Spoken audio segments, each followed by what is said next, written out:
I read this story about some archaeologists in France. Don't fall. Some archaeologists in France, and they discovered some traces of copper. And it was located in this 1,000-year-old cave that no one had been in for 1,000 years, obviously. And so they announced that the French, there must have been a French scientist who invented the telephone, because there was copper wires in there.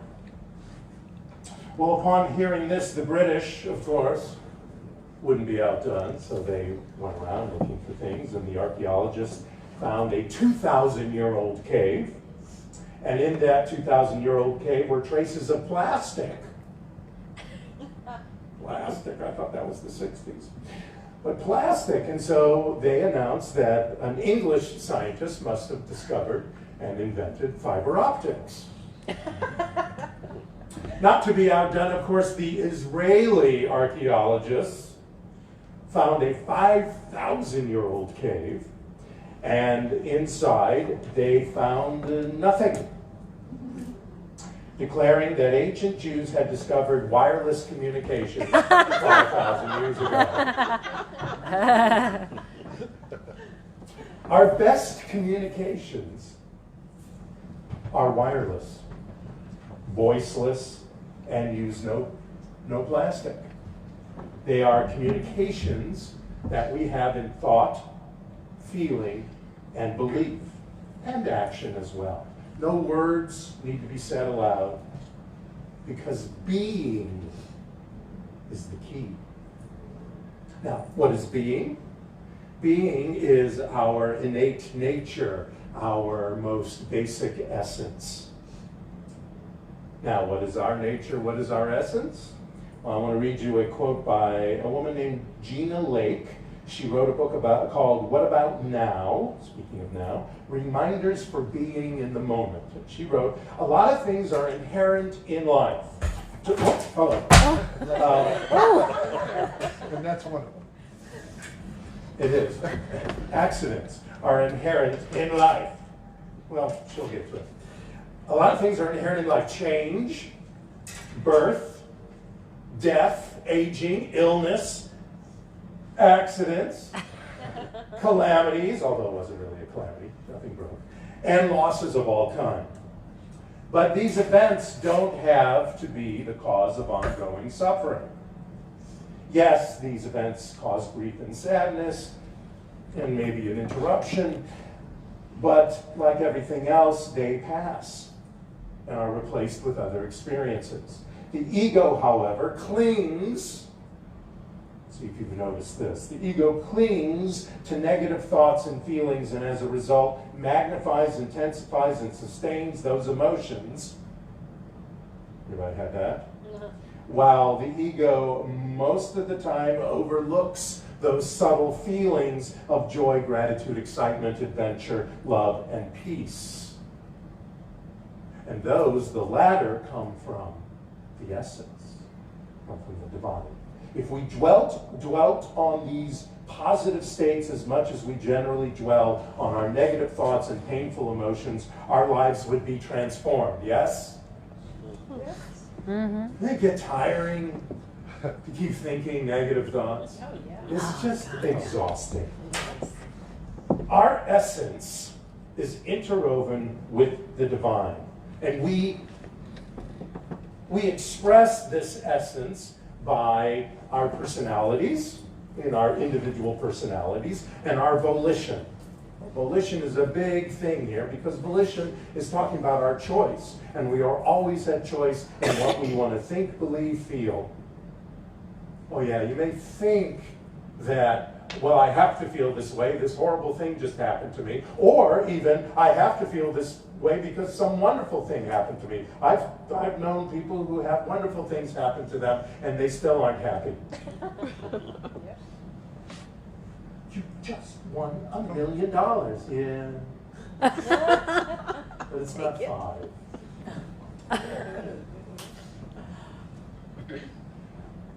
Gary Gordon wrote a book called The Values Pursued Life, Excellence and Greatness from Within. And he said the true essence of who you are balances itself upon a cushion of purity, benevolence, and holiness. Purity, benevolence, and holiness. That is a connection that we have that's from the divine. Now, you might have the question, is divine nature ethical or moral? Because we hear a lot, especially in religions, not as much in philosophies, but especially in religions and those who are in the business world, there are ethics usually in your field of study or your organization. But is the divine nature ethical or moral in its basic essence? Well, ethics are a code or rule of right or wrong. And morals are usually personal ideas of right or wrong, and they come from your conscience. A lot of times from your upbringing, especially certain religions. Now, this philosophy and the Science of Mind book and other New Thought movement books, we're not in the guilt business. We're not guilt-based. We're not rooted in a rigid set of rules. Do this, don't do that. I know now and again I'll say, it'd be better if you did this. I might even say you should do this now and again. But there's not really a rigid set of rules. It's an alignment. Even when I slip and say should, it's about being in an alignment here or an alignment there. It's an alignment to our true nature of divinity. And also to respect that of others too. We talk a lot about, it gets lost, especially when you're new to this science. It gets lost, it seems to be always me, me, me. It's very kind of 70s sounding, new generation, what's in it for me kind of thing. Well, that's more 80s. But there is no me without knowing that this is the same for everyone else. And we need to meet those people that way, all of our people that way. It's a holistic idea, this essence of us coming from the divine. It's logical, yes, comes from the intellect. It is heartfelt, most definitely, comes from the brain of the heart as well as the feelings of the heart. And it's also from the gut, where the intuition lies, where a lot of the imagination lies. It's that divine matrix that I talk about of mind, heart, and intuition. We teach not what to think, but how to think. And that's, every week, that's all I want to bring to you, is how to think. What you think, to a lot of degree, I don't care. I want you to think the great thoughts for you and everyone else on this planet, of course. But it's how you do it. Caressa was reading from a book that talks about how to do it in the power of your decision. So, what is being? I mentioned beingness. Well, I was thinking about that, and I was comparing, well, what is being and just doing and living? And I came up with, we don't be happy. We be joyful. Because happiness is an experience, right? I've said this before. Happiness is something that happened that caused that feeling, that experience. But joy is not just a good time. Joy comes from this. Joy is that basic essence of who we are, which is the connection between us and the divine, whatever you want to call it. That energy, that frequency that is in the cosmos, that is everywhere, that makes this planet move, that makes all the planets and stars just be in existence, that makes us be in existence. That's where joy is. And joy does not equal happiness or sadness. Joy is all of that. Joy is this connection. And then I realized, we don't be learning we be transcendent. I don't want you to come here and learn anything. You may learn something. I may tell you something that you didn't know before, whether it's those little fun neuroscience facts that I bring out, or some parts of the jokes that I bring in have a little truth to them. But so you may learn something, but what my job is and what I want to do is be inspiring so that you can transcend where you are, so that you can bust through Soren Zoo. Because I said something that made you go, uh-huh, oh. It's evolving versus revealing knowledge. You don't be smart. Smart is not a beingness. Smart is something that you become because of learning, because of intellect and knowledge that comes in. To be is to be wise. Wisdom is more important than smarts or knowledge. Knowledge and intellect must never override intuition. Intuition is when you transcend. Because intuition is not your ego going, don't do that because you won't look good. You think that's intuition. Intuition is anything that shows up that's constructive. If it's destructive, something that shows up in your brain, then it's probably from your ego trying to keep yourself from looking stupid. Or if you're mean-spirited, then you might have a lot of destructive thoughts. But if it's constructive, if it steps you forward, if it evolves you, if it transcends you to the next step, then it's from intuition. And intuition comes through the divine, or God, or spirit, or presence, or the Big Bang, whatever you want to call it. You don't be surviving. Oh, don't be surviving. Especially in this town. Don't be about surviving. Be on purpose. That's what being is. We don't play the averages or the statistics in this philosophy. You can if you want. If you want to live by statistics, then go ahead and, stuff will show up like everybody else's stuff shows up. And more often. We don't play the averages or statistics. We live with intention and deep meaning. To be in this life, to be the essence, is to decide. Be on purpose, be in intention, make a decision on what it is that's going to come next. Yeah, it may not show up right away. I'm not going to deny that happens. Because sometimes we have to go through an evolution of ourselves. We have to go through the transcendence. And the transcendence is only going to come when we're on purpose. You don't be thoughtful. Thoughtful is not a being, you're the thinker. Be the thinker. You don't be creation. Creation's the effect. You be the creator. And you don't be an exploration. Be the explorer. All I'm saying is to be this divinity, to be the essence, to be the beingness, you have to take charge. You have to decide to take charge and to make decisions. You be your nature. You be the essence of being is the enactment of our divine nature.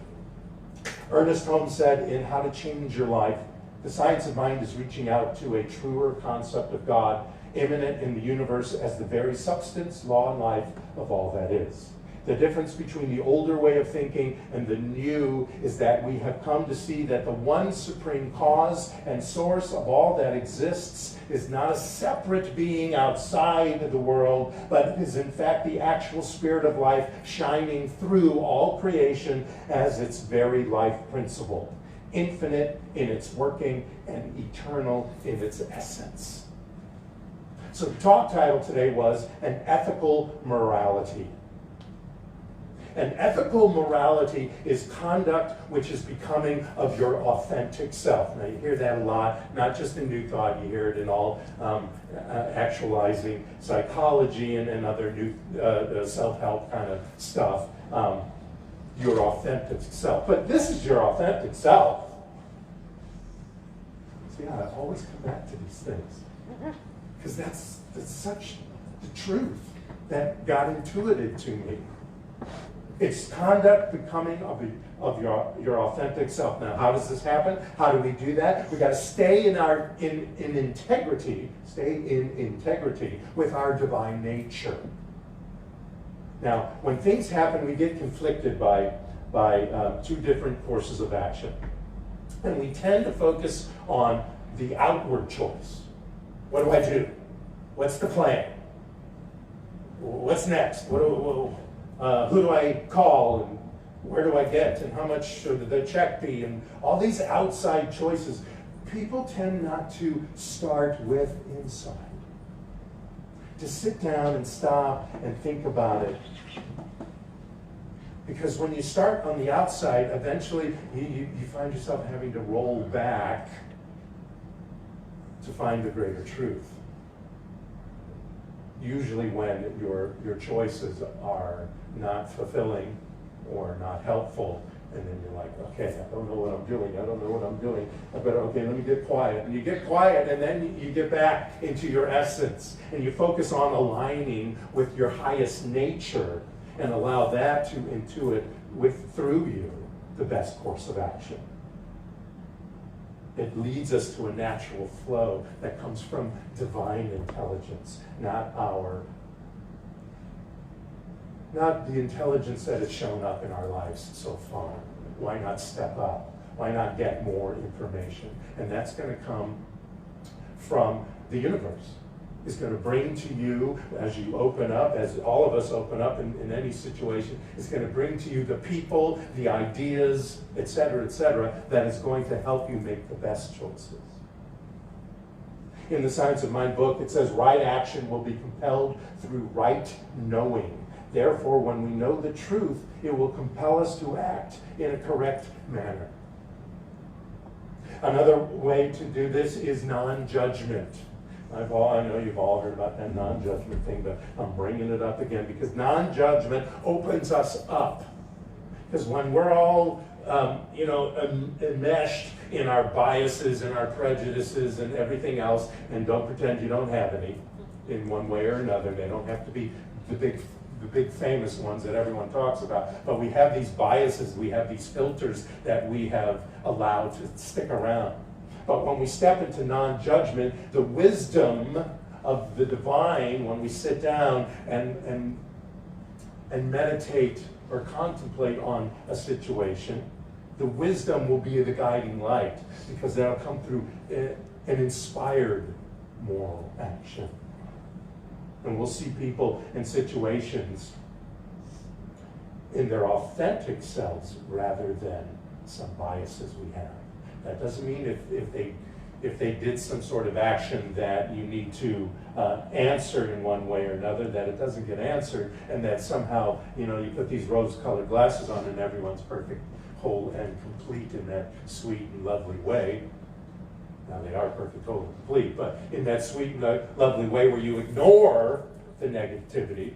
I'm not telling you to ignore the negativity that shows up into your life, but then if you step into that negativity, then you sink into that mud along with the other person or persons that you are thinking or think is bringing this negativity in your area in life.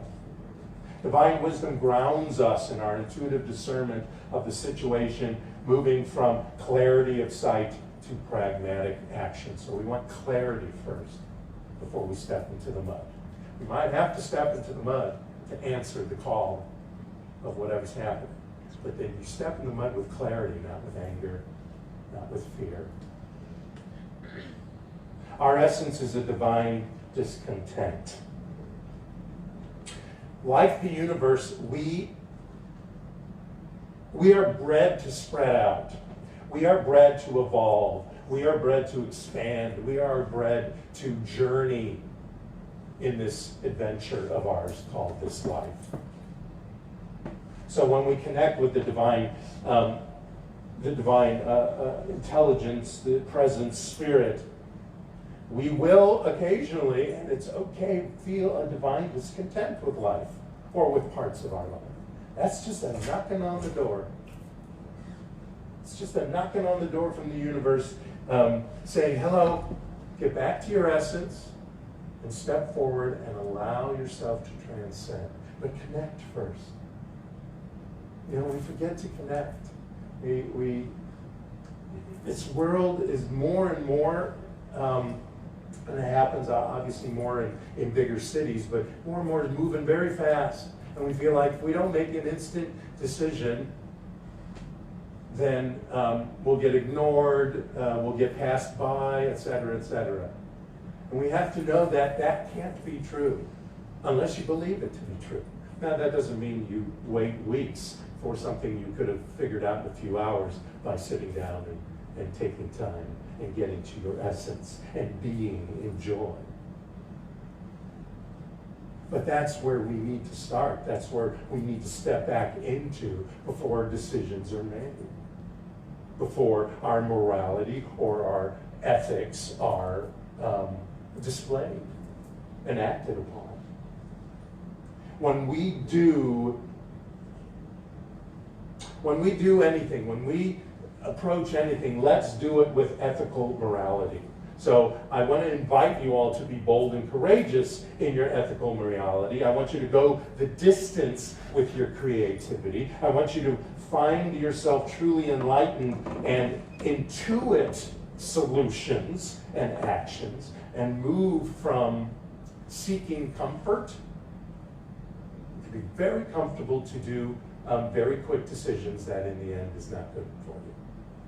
But you feel like, oh, I gotta make this, I gotta figure it out right now. I gotta do it right now. They're on the phone. But if you wait, instead of seeking comfort, and it's usually their comfort you're seeking, seek divine right action. Give yourself time. Seek a sincere inquiry into your truth, into your authentic self, into your essence, into your nature. Because that's going to remove you not only from fear and personal bias, but it's going to remove you from ignorance and doing what will end up being the wrong thing. Or, better yet, will end up not being the best practices, as they say in the business world, best practices. Lift your gaze to a higher, consistent standard of truth. It will lift you up into a more expansive possibility of what can be real in your life. It can expand the possibilities because you're doing it from your soul, to be a little religious there. You're coming from your soul, your divine essence. And when you do that, watch your life become more and more graceful. And you will be a graceful liver. Namaste. Thank you so much.